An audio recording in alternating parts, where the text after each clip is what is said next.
Welcome to స్వతంత్ర news. నేను అబిత. ముందుగా హెడ్లైన్స్. మోదీ ప్రమాణ స్వీకారానికి ముహూర్తం ఖరారు. ఈ నెల 8న ప్రధానిగా ప్రమాణ స్వీకారం.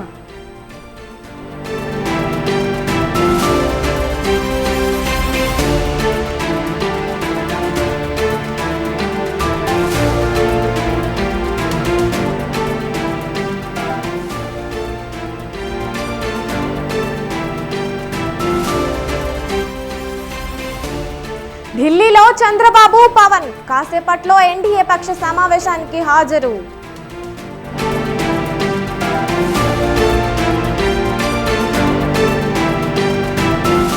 ఎంపీ ఎన్నికల్లో కాంగ్రెస్ కు మంచి ఫలితాలు వచ్చాయి. బీఆర్ఎస్ కు ప్రజలు గుండు సున్నా ఇచ్చారన్న రేవంత్.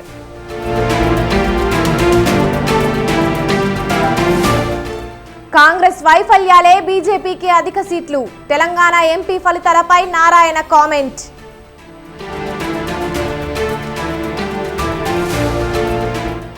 ఒడిశా ఎన్నికల్లో ఓడిన బీజేడీ. ముఖ్యమంత్రి పదవికి నవీన్ పట్నాయక్ రాజీనామా.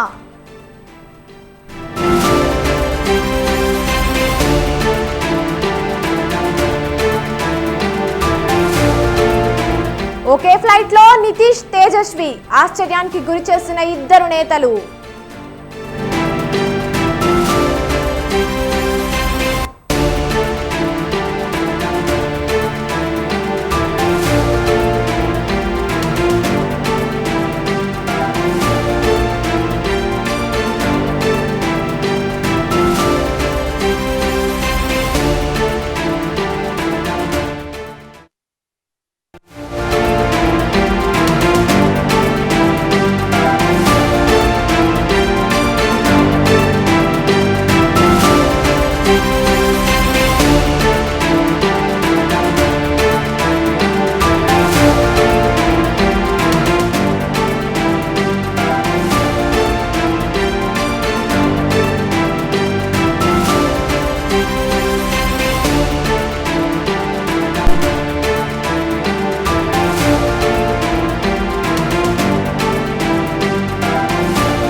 కేంద్రంలో కొత్త ప్రభుత్వం కొలువుదీరనుంది.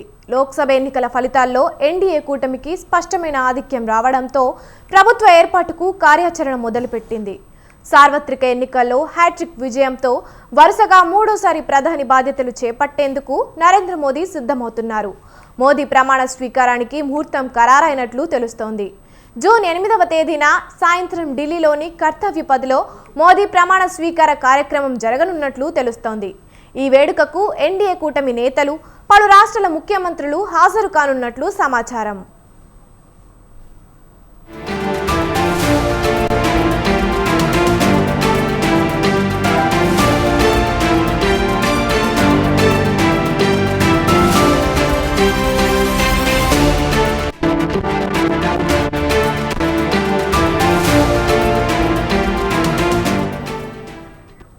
ఇప్పటికే ప్రధాని మోదీ నివాసంలో కేంద్ర కేబినెట్ చివరిసారిగా భేటీ అయి ప్రస్తుత లోక్సభ రద్దుకు సిఫార్సు చేసింది. సాయంత్రం 4 గంటలకు ఎన్డీఏ భాగస్వామ్య పక్ష నేతల కీలక సమావేశం జరగనుంది. శుక్రవారం బీజేపీ, ఎన్డీఏ పార్లమెంటరీ పార్టీ భేటీ కానున్నట్లు తెలుస్తోంది. అనంతరం ప్రభుత్వ ఏర్పాటుకు ఆహ్వానించాలని కోరుతూ ఎన్డీఏ కొత్త ఎంపీలతో కలిసి మోదీ రాష్ట్రపతిని కలవనున్నట్లు సమాచారం.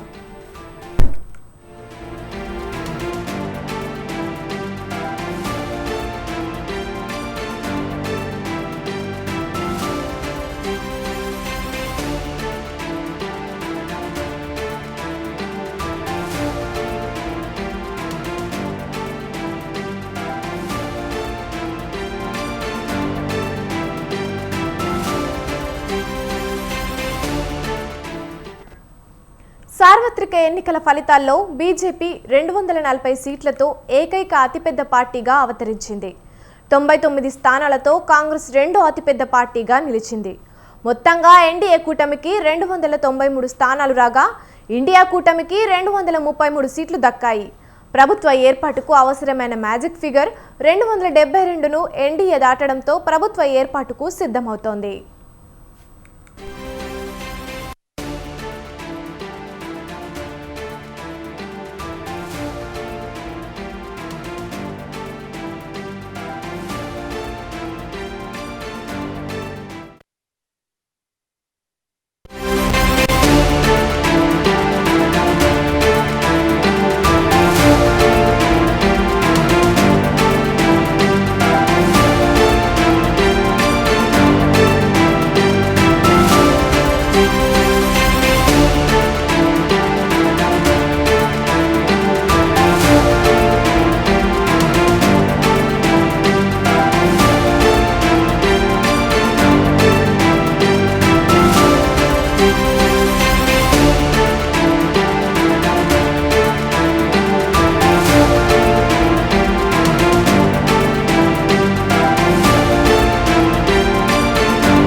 లోక్సభ ఎన్నికల్లో బీజేపీ సొంతంగా మ్యాజిక్ ఫిగర్ను దాటకపోవడంతో విపక్ష ఇండియా కూటమిలోనూ అధికారంపై ఆశలు చిగురిస్తున్నాయి. కేంద్రంలో ఏ కూటమి అందలం ఎక్కాలన్నా ఎన్డీఏ పక్షాలైన టీడీపీ, జేడీయూలు కీలకంగా మారాయి. దీంతో ఈ పార్టీలతో సంప్రదింపులు జరిపేందుకు విపక్ష ఇండియా కూటమి కసరత్తు సాగిస్తోంది. ఎన్సీపీ అధినేత శరద్ పవార్ టీడీపీ, జేడీయూ పార్టీలతో టచ్లోకి వెళ్లారనే ప్రచారం జరుగుతోంది.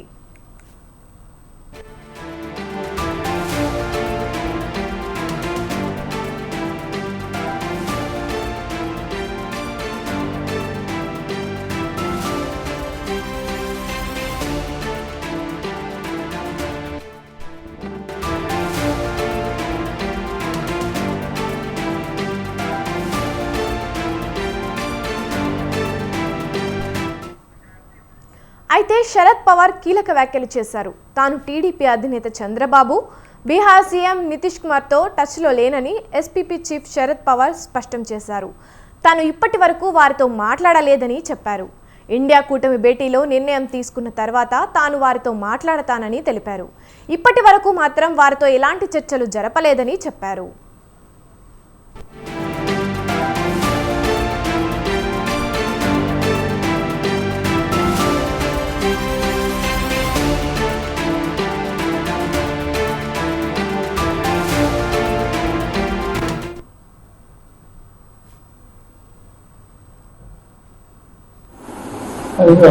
नीतीश जी ने ये कहा है में इन्हें अखबार मिल सका है। नीतीश जी ने ये कहा है कि एनडीए का गठबंधन है, इसके साथ मैं रहने वाला हूँ, ऐसा उनका स्टेटमेंट आया है। वो नहीं देखा। आप चंद्रबाबू नायडू से बात करेंगे, नीतीश कुमार से बात करेंगे? नहीं, क्योंकि ये इशू हमारी नीति में जो तय हो जाएगा इस लाइन पर हम जाएंगे। अभी हमने बात ही नहीं की तो कहीं के लिए किसी का अनुवादन में इन्हें अखबार मिल सका है। नीतीश जी ने ये कहा है कि एनडीए का गठबंधन है, इसके साथ मैं रहने वाला हूँ, ऐसा उनका स्टेटमेंट आया है। वो नहीं देखा। आप चंद्रबाबू नायडू से बात करेंगे, नीतीश कुमार से बात करेंगे? తన సుదీర్ఘ రాజకీయ జీవితంలో వైసీపీ 5ఏళ్ల తరహా ప్రభుత్వాన్ని ఎప్పుడు చూడలేదన్నారు టీడీపీ అధినేత చంద్రబాబు. వైసీపీ పాలనలో ప్రజాస్వామ్య వ్యవస్థలన్నీ ఇబ్బంది పడ్డాయని చెప్పారు. ప్రజలు గెలవాలి, రాష్ట్రం నిలబడాలన్నదే తమ ధ్యేయమని స్పష్టం చేశారు. రాజకీయాల్లో ఎవరూ శాశ్వతం కాదన్న చంద్రబాబు దేశం, ప్రజాస్వామ్యం, పార్టీలు శాశ్వతం అని అన్నారు. పార్టీలు కూడా సక్రమంగా పనిచేస్తే మళ్లీ ప్రజలు ఆదరిస్తారని అన్నారు. ఎన్టీఆర్ పార్టీ పెట్టినప్పుడు 1983లో టీడీపీకి 200 సీట్లు వచ్చాయని, మళ్లీ ఇప్పుడు ఊహించని విధంగా ఫలితాలు వచ్చాయని చంద్రబాబు అభిప్రాయపడ్డారు. కూటమికి 55.38% ఓట్లు వచ్చాయని తెలిపారు. 45.60% టీడీపీకి, 39.37% వైసీపీకి వచ్చాయని చంద్రబాబు తెలిపారు. ఒడుకుదుడుకులు సాధారణంగా ఉంటాయి. ఎవరు శాశ్వతం కాదు. దేశం శాశ్వతం, ప్రజాస్వామ్యం శాశ్వతం, రాజకీయ పార్టీలు శాశ్వతం, అధికారం అశాశ్వతం. రాజకీయ పార్టీలు కూడా సక్రమంగా ఉంటే మళ్ళీ ప్రజలు ఆదరిస్తారు, లేకపోతే రాజకీయ పార్టీలు కూడా చాలా పార్టీలు కనుమరుగైపోయినాయి. వ్యక్తులు కనుమరుగైపోయారు, రాజకీయ పార్టీలు కనుమరుగైపోతాయి. కానీ ఇంత హిస్టారికల్ ఎలక్షన్ నేను ఎప్పుడు చూడలే. నా జీవితంలో చాలా ఎలక్షన్స్ ఫేస్ చేస్తే కానీ వేవ్ కనపడేది, వ్యతిరేకత కనపడేది. కానీ ఈ ఎలక్షన్లో ఎక్కడో అమెరికాలో ఉండే వ్యక్తి ఒక 5 లక్షలు 10 లక్షలు ఖర్చు పెట్టుకొని నేను రావాలి, ఓటేయాలి, రాష్ట్రం నిలబడాలి, ప్రజలు గెలవాలి అనే ఆవేదనతో వచ్చారు. ఈ కమిట్మెంట్ని ఏ విధంగా వర్ణించాలో నాకైతే అర్థం కాదు. ఏ విధంగా వాళ్ళని అభినందించాలో కూడా అర్థం కాని పరిస్థితి. అనేక ఎన్నికల్లో అనేక అనుభూతులు చూసాం, కానీ మేము అన్ని ఎన్నికల కంటే ఇది ఒక తెలుగుదేశం పార్టీ చరిత్రలో, ఆంధ్రప్రదేశ్ రాష్ట్ర ప్రజల చరిత్రలో సువర్ణాక్షరాలతో లిఖించదగ్గ ఎన్నిక ఇది. Don't bother. No, hear me, I say. You are very loud. You want news always. I am also experienced. I have seen so many political changes in this country. We are in NDA. I am going for NDA meeting. In course of time, anything will report you. అదే సమయంలో ప్రజల మీద, మా party మీద సరే, even Janasena Pawan Kalyan ఆయన కూడా స్వేచ్ఛ లేదు. ఎక్కడైనా సరే విశాఖపట్నానికి వెళితే ఉన్న పళంగా విశాఖపట్నం నుంచి వెకేట్ చేయాలని తిరిగి, అంటే నగర బహిష్కరణ. ఒక నాయకుడిని నగర బహిష్కరణ చేస్తే కారణం చెప్పకుండా ఇంకా వేరే వాళ్ళ కథ ఏముంటుందో మనం ఆలోచించుకోవాల్సిన అవసరం ఉంది. కేసులు పెడితే ఎందుకు పెట్టావు కేసు అని అడిగితే దానికి సమాధానం చెప్పకుండా ముందు నిన్ను అరెస్ట్ చేస్తున్నాం, తర్వాత కేసు డీటెయిల్స్ ఇస్తూ ఉంటారు. ఇలాంటి చాలా జరిగాయి. ఇవన్నిటికీ పరిష్కారం కోసం ఈరోజు మనం చూసిన తర్వాత ఇది మాకేదో అధికారం అని మేము అనుకోవడం లేదు, ఒక బాధ్యత. మేము పాలకులమే కాదు సేవకులు అని చెప్పే నినాదానికి శ్రీకారం చుట్టారు. ఇవన్నీ గుర్తుపెట్టుకొని పనిచేస్తాం. అదే మాదిరిగా మేము ఇక్కడ మీరు చూస్తే ఒక పక్క తెలుగుదేశం పార్టీ మొట్టమొదటిసారిగా పవన్ కళ్యాణ్ గారు ప్రభుత్వ వ్యతిరేక ఓటు చేరడానికి వీలు లేదు, ఈ రాష్ట్రంలో మళ్ళా ప్రజాస్వామ్యాన్ని కానీ ఈ రాష్ట్రాన్ని కాపాడుకోవాల్సిన బాధ్యత ఉందని చెప్పి ముందుకొచ్చి ఈ యొక్క కూటమికి బీజం వేశారు. వారిని మనస్ఫూర్తిగా అభినందిస్తున్నాం. ఆ తర్వాత బీజేపీ కూడా ఈ కూటమిలో భాగస్వాములయ్యి ముగ్గురం కూడా మీరు ఒక్కసారి ఆలోచిస్తే ఒకరు ఎక్కువ ఒకరు తక్కువ కాకుండా ముగ్గురం కలిసి పనిచేశాం, భేషజాలు ఎక్కడా లేకుండా. మేము ఏదైతే చెప్పామో ప్రజలు గెలవాలి, రాష్ట్రం నిలవాలి, అన్ని పార్టీలకు సంబంధించిన సీట్లుగా ఎన్డీఏలో భాగస్వాములుగా ఒక బాధ్యతతో ముందుకు పోయాం. అందుకే ఈ అనూహ్యమైనటువంటి విజయాన్ని సాధించగలిగాం.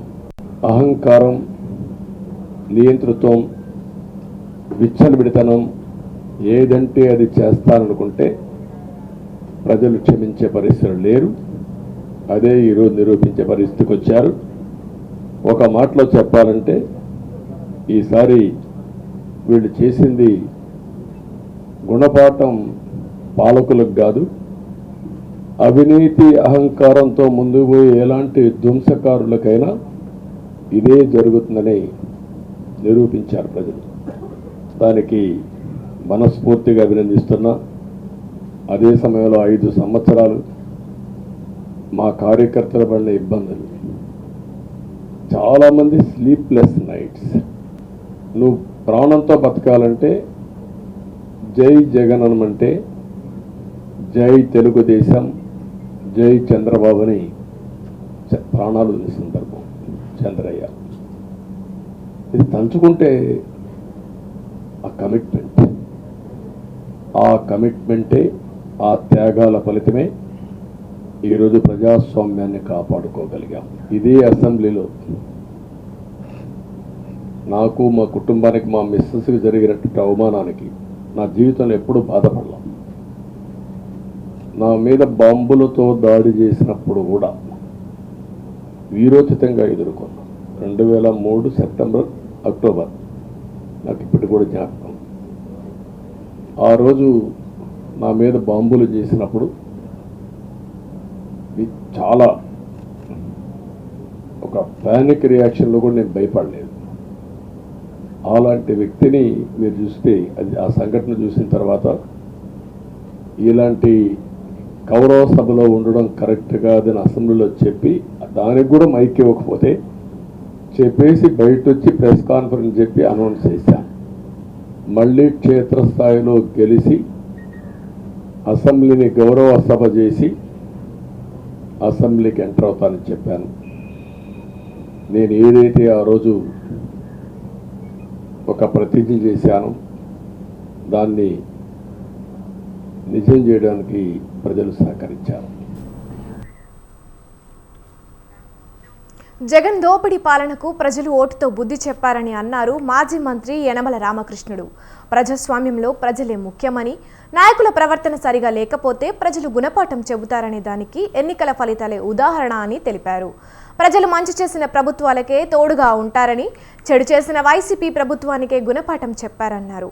వైసీపీ ఓటమికి జగన్ ఆకృత్యాలు, అవినీతి, దోపిడీలే కారణమన్న ఆయన పరిపాలనకు ప్రతిపక్షానికి కూడా అనర్హుడని ప్రజలు తేల్చి చెప్పారు. మనిషి ఒక డిక్టేటర్గా తయారైతే ప్రజాస్వామ్య పాలనలో ప్రజలకు వ్యతిరేకంగా తప్పకుండా దెబ్బతింటారు అనే సూత్రం ఆ రోజు చెప్పాను. ఈరోజు జ్ఞాపకం చేస్తున్నాం. మళ్ళీ ఇంకొక ఉదాహరణ చెప్పాను. ఈయన ఎప్పుడైతే ఒక్క క్యాపిటల్ 3 క్యాపిటల్గా చెప్పాడో అప్పుడే నేను చెప్పాను ఈ తుగ్గలక్ పరిపాలన, ఈ తుగ్గలక్ పరిపాలనతో వినాశనం తప్ప ఇంకెప్పుడు సంక్షేమం జరగదు. అదేవిధంగా అభివృద్ధి ఉదాహరణ చెప్పాను. తుగ్గలక్ అట్లాగే ఢిల్లీ నుంచి దౌలతాబాద్ నుంచి ఢిల్లీ అయ్యేటప్పుడు అతని ఖజానా ఖాళీ అయిపోయింది, సైనికులందరూ చనిపోయారు. అతను ఖజానా ఖాళీ అవ్వడం, సైనికులు చనిపోవడం కాదు, మొత్తం సామ్రాజ్యమే తుగ్గలక్ డైనాసిటీ కొలాప్స్ అయిపోయింది. అంటే నాకు 151 ఇచ్చారు కదా, నేనే అన్నింటికీ సమర్థుడిని, మొత్తం ఎవరు మాట్లాడినా కానీ ఇంత దారుణంగా ఉంది. తన 30 ఏళ్ల రాజకీయ జీవితంలో ఏ రాజకీయ పార్టీకి ఇలాంటి దుస్థితి రాలేదని అన్నారు జలీల్ ఖాన్. వైసీపీని ప్రజలు క్లీన్ స్వీప్ చేశారన్నారు. నిన్న వైసీపీ నాయకులు ఇళ్లకు తాళాలు వేసుకుని పారిపోయారని విమర్శలు చేశారు. ప్రజల్లో ఎంత వ్యతిరేకత ఉందో నిన్ననే చూశామని, దీనికి కారణం జగన్ అహంకార పాలనే అని అన్నారు. ప్రజలు పరిపాలన ఇచ్చినప్పుడు బాధ్యతగా వ్యవహరించాలని తెలిపారు.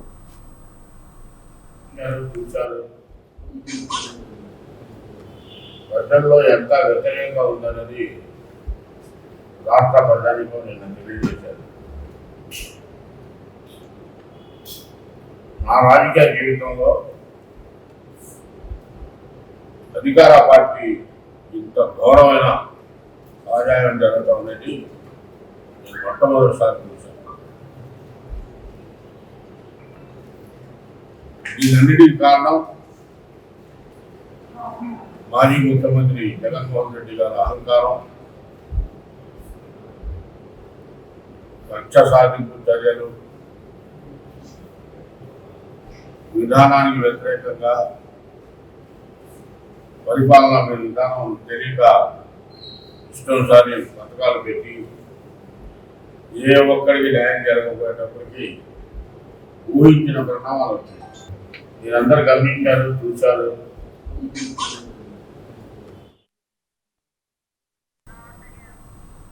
ఉమ్మడి అనంతపురం జిల్లా వ్యాప్తంగా ఎంతో ఉత్కంఠ రేపిన ధర్మవరం నియోజకవర్గంలో బీజేపీ గెలిచింది. ఆ పార్టీ అభ్యర్థి సత్యకుమార్ సిట్టింగ్ ఎమ్మెల్యే కేతిరెడ్డి వెంకట్రామిరెడ్డిపై 3734 ఓట్ల మెజార్టీతో గెలుపొందారు. 1 నుంచి 9వ రౌండ్ ముగిసేసరికి కేతిరెడ్డికి 11,146 మెజార్టీ రావడంతో అందరూ ఆయన విజయం ఖాయమని భావించారు. ఆ తర్వాత ఏ రౌండ్లోనూ ఫ్యాన్ గుర్తు ఆధిక్యం ప్రదర్శించలేకపోయింది. 20వ రౌండ్ ముగిసేసరికి సత్యకుమార్ ఏకంగా 4138 మెజార్టీతో ముందంజలో ఉన్నాడు. చివరి 21వ రౌండ్లో వైకాపా కొంత ఆధిక్యాన్ని ప్రదర్శించి బీజేపీ అభ్యర్థి మెజార్టీని తగ్గించింది. పోస్టల్ ఓట్లతో 3734 ఓట్లతో సత్యకుమార్ గెలుపొందారు.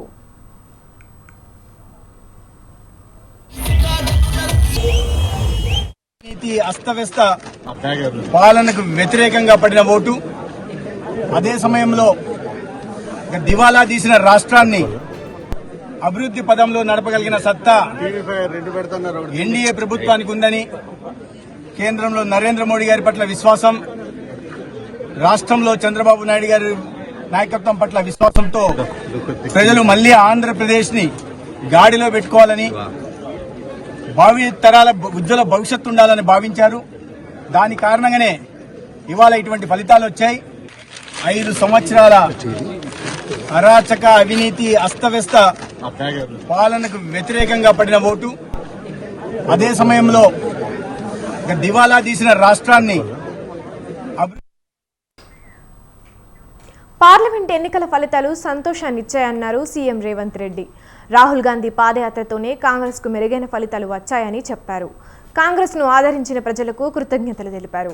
100 రోజుల పాలనను ప్రజలు ఆదరించారన్నారు. అసెంబ్లీ ఎన్నికల కంటే తమ ఓటింగ్ శాతం పెరిగిందని తెలిపారు. నేను నా మంత్రివర్గము 100 రోజులు అందించిన పరిపాలనకు రెఫరెండము, మేము ఇచ్చిన గ్యారంటీలను, మేము చేస్తున్న పరిపాలనను ప్రజల ముందు పెట్టి మేము ఓట్లు అడుగుతున్నాము. మా పరిపాలన మీకు నచ్చితే, మా పరిపాలన ఇంకా కొంత బలాన్ని చేకూర్చడం ద్వారా ఇంకా ప్రజలకు ఉపయోగపడే విధంగా పరిపాలన అందించడానికి మీరు తీర్పు ఇవ్వండి అని చెప్పి విస్పష్టంగా ప్రజలకు మేము వివరించడం జరిగింది. తెలంగాణ రాష్ట్ర ప్రజా పరిపాలన రెఫరెండంగా మేము ఎన్నికలకు వెళ్తే ఈరోజు తెలంగాణ రాష్ట్రంలో వచ్చిన ఫలితాలు, ప్రజలు ఇచ్చిన ఓట్ల శాతం, పార్లమెంట్లతో పాటు అసెంబ్లీలో మాకు వచ్చిన మెజారిటీని మీడియా మిత్రులు ఎలాగో విశ్లేషిస్తారో మా వైపు నుంచి కూడా మేము ఈరోజు వివరించదలుచుకున్నాము. జరిగిన పార్లమెంట్ ఎన్నికల్లో 17 పార్లమెంట్లకు సంబంధించి 1 సీటు ఎంఐఎంకి ఇస్తే 16లో 8 పార్లమెంటు నియోజకవర్గాలను కాంగ్రెస్ పార్టీని గెలిపించడం జరిగింది. మరొక 8 భారతీయ జనతా పార్టీ గెలవడం జరిగింది. మా 8 పార్లమెంటు నియోజకవర్గాల ఫలితాలు దాదాపుగా 41% ఓట్లు కాంగ్రెస్ పార్టీకి రావడం జరిగింది. ఈ ఎన్నికలు నేను నా మంత్రివర్గము 100 రోజుల కాంగ్రెస్ పాలనను మెచ్చుకొని ప్రజలు ఓటేశారని తెలిపారు. 2019లో 3 ఎంపీ సీట్లు ఇస్తే 2023లో ఆ సంఖ్య 8కి పెరిగిందని చెప్పారు. బీజేపీ గెలిచిన 8 సీట్లలో బీఆర్ఎస్ 7 చోట్లలో డిపాజిట్లు కోల్పోయిందని అన్నారు. బీఆర్ఎస్ నేతలు ఆత్మ బలిదానం చేసుకుని బీజేపీని గెలిపించారన్నారు. బీజేపీని గెలిపించడానికి కేసీఆర్ బలహీనమైన అభ్యర్థులను పెట్టారంటూ ఆరోపించారు. 8 పార్లమెంట్ సీట్లు గెలిచిన భారతీయ జనతా పార్టీ 2019లో 4 పార్లమెంట్లు గెలిస్తే ఈరోజు 8 పార్లమెంట్లు సీట్లు గెలవడం జరిగింది. వాళ్ళు కూడా వాళ్ళ సీట్లను పెంచుకున్నారు. ఆనాడు 20% ఉన్న ఓట్లను వాళ్ళు ఈరోజు 35%కి పెంచుకోవడం జరిగింది. అంటే రాష్ట్రంలో భారతీయ జనతా పార్టీ కూడా ఓట్లు సీట్లు పెరగడం జరిగింది. అయితే ఇందులో వాళ్ళ ఓట్లు సీట్లు పెరగడానికి వాళ్ళ నాయకత్వాన్ని సమర్థించేదానికంటే బీజేపీని గెలిపించడానికి బీఆర్ఎస్ నాయకులు ఆత్మ బలిదానం చేసుకొని అవయవాలను త్యాగం చేసి అవయవ దానం చేసి ఈరోజు బీజేపీని గెలిపించడం జరిగింది. బీజేపీ గెలిచిన 8 పార్లమెంటు నియోజకవర్గాలలో బీఆర్ఎస్ 7 సీట్ల డిపాజిట్లు కోల్పోయింది. ఆదిలాబాద్ కావచ్చు, నిజామాబాద్ కావచ్చు, కరీంనగర్ కావచ్చు, మల్కాజ్గిరి కావచ్చు, సికింద్రాబాద్ కావచ్చు, చేవెళ్ళ కావచ్చు, మహబూబ్ నగర్ కావచ్చు, ఈ 7 పార్లమెంటు నియోజకవర్గాలలో బీఆర్ఎస్ డిపాజిట్లు కోల్పోయి బీజేపీని గెలిపించడం ద్వారా బీఆర్ఎస్ నాయకులు ఆత్మ బలిదానం చేసుకొని అవయవ దానం చేసిండ్రు బీజేపీకి. 8 పార్లమెంట్ సీట్లు గెలిచిన భారతీయ జనతా పార్టీ 2019లో 4 పార్లమెంట్లు గెలిస్తే ఈరోజు 8 పార్లమెంట్లు సీట్లు గెలవడం జరిగింది. వాళ్ళు కూడా వాళ్ళ సీట్లను పెంచుకున్నారు. ఆనాడు 20%. సిద్దిపేటలో హరీష్ రావు బీఆర్ఎస్ ఓట్లను బీజేపీకి మళ్లించారన్నారు. కేసీఆర్ హరీష్ రావు కలిసి మెదక్లో బీజేపీని గెలిపించారని తెలిపారు. వెంకట్రామరెడ్డిని నమ్మించి మోసం చేశారని చెప్పారు. 37% ఓట్లున్న బీఆర్ఎస్కు 16%కి చేరిందన్నారు. ఇక దేశవ్యాప్తంగా ప్రజాస్వామ్యవాదులను రాహుల్ గాంధీ ఏకం చేశారని చెప్పారు సీఎం రేవంత్. మోదీ వ్యతిరేక విధానాలను రాహుల్ ప్రజలకు వివరించారు. 2024 పార్లమెంట్ ఎన్నికల్లో పార్టీని పక్కన పెట్టిండ్రు, సమిష్టి నాయకత్వాన్ని పక్కన పెట్టిండ్రు. మోడీ గ్యారంటీ అని చెప్పి ఏక వ్యక్తి నాయకత్వంలో ఒకే ఒక వ్యక్తి, అది మోడీ గ్యారంటీ అని చెప్పి ప్రజల దగ్గరికి వెళ్ళారు. మోడీ గ్యారంటీ మీదనే మొత్తం ఎన్డీఏ కూటమి యొక్క ఎన్నికల ప్రచార సరళిని నడిపించిండ్రు. 303 సీట్లున్న ఎన్డీఏ బీజేపీ 240 సీట్లకు పడిపోయింది. అంటే మోడీ గ్యారంటీని ఈ దేశ ప్రజలు తిరస్కరించిండ్రు. మోడీ గ్యారంటీకి ఉన్న వారంటీ అయిపోయింది. ఇక మోడీ కాలం చెల్లిపోయిండు అని చెప్పి దేశ ప్రజలు తీర్పు. తెలంగాణ ఫలితాలపై సిపిఐ జాతీయ కార్యదర్శి నారాయణ ఆసక్తికర వ్యాఖ్యలు చేశారు. 5 నెలలలో తెలంగాణలో బీజేపీ ఇంతలా ఎంత పుంజుకుందని ప్రశ్నించారు. బీజేపీ సీట్లు పెరగడానికి కాంగ్రెస్ వైఫల్యాలే కారణమని అభిప్రాయపడ్డారు. ఏకపక్ష నిర్ణయాలతో కాంగ్రెస్ వైఫల్యం చెందిందని చెప్పారు. స్టాలిన్ మాదిరి రేవంత్ చేస్తే ఎక్కువ సీట్లు వచ్చేదని చెప్పారు.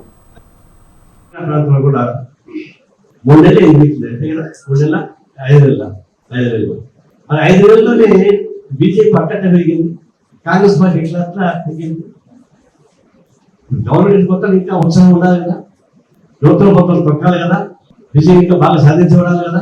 ఎందుకు ఇక్కడికి వచ్చింది బీజేపీకి, టీఆర్ఎస్కి, వైసీపీకి, కాంగ్రెస్ పార్టీకి? సరే టీఆర్ఎస్ దాని నెగిటివ్ పార్టీకి వెళ్ళిపోయింది. ఇప్పుడు చెప్పాలి, టీఆర్ఎస్ వాళ్ళంతా బీజేపీ ఓట్లు వేయించారు కాబట్టి బీజేపీ గెలిచారు. టీఆర్ఎస్ వాళ్ళు వేసుకున్నారు, వాళ్ళకి వచ్చాయి కదా ఓట్లు. లేకుండా డిపాజిట్ పోయినా పోలే, టీఆర్ఎస్ అసలు ఇక్కడ డిపాజిట్ పోలేదు. అటువంటి వాళ్ళు ఏం చేస్తారు ఓట్లు నా పక్క. సో ఇది కేవలం కాంగ్రెస్ వైఫల్యాలని టీఆర్ఎస్ నెట్టి బీజేపీ పరమని చెప్పడం అనేది కేవలం ఆత్మస్థుతి పరమని తప్ప పెడతాం. తెలంగాణ ప్రాంతంలో కూడా 3 నెలలు ఎన్నికలు అంతే కదా, 3 నెలల 5 నెలలు. 5 నెలల్లోనే బీజేపీ పక్కన పెరిగింది, కాంగ్రెస్ పార్టీ ఎట్లా పెరిగింది. గవర్నమెంట్ మొత్తం ఇంకా ఉత్సాహం ఉండాలి కదా, నూతన మొత్తం తొక్కాలి కదా, విజయం ఇంకా బాగా సాధించబడాలి కదా. ఎందుకు ఇక్కడికి వచ్చింది బీజేపీకి, టీఆర్ఎస్కి, వైసీపీకి? సీఎం రేవంత్ రెడ్డిని మర్యాదపూర్వకంగా కలిశారు కడియం కావ్య. లోక్సభ ఎన్నికల్లో వరంగల్ నుంచి పోటీ చేసి విజయం సాధించిన సందర్భంగా జూబ్లీహిల్స్లోని ముఖ్యమంత్రి నివాసంలో కలిసిన కావ్యను అభినందించారు రేవంత్. ఈ కార్యక్రమంలో పలువురు మంత్రులు, ఎమ్మెల్యేలు పాల్గొన్నారు.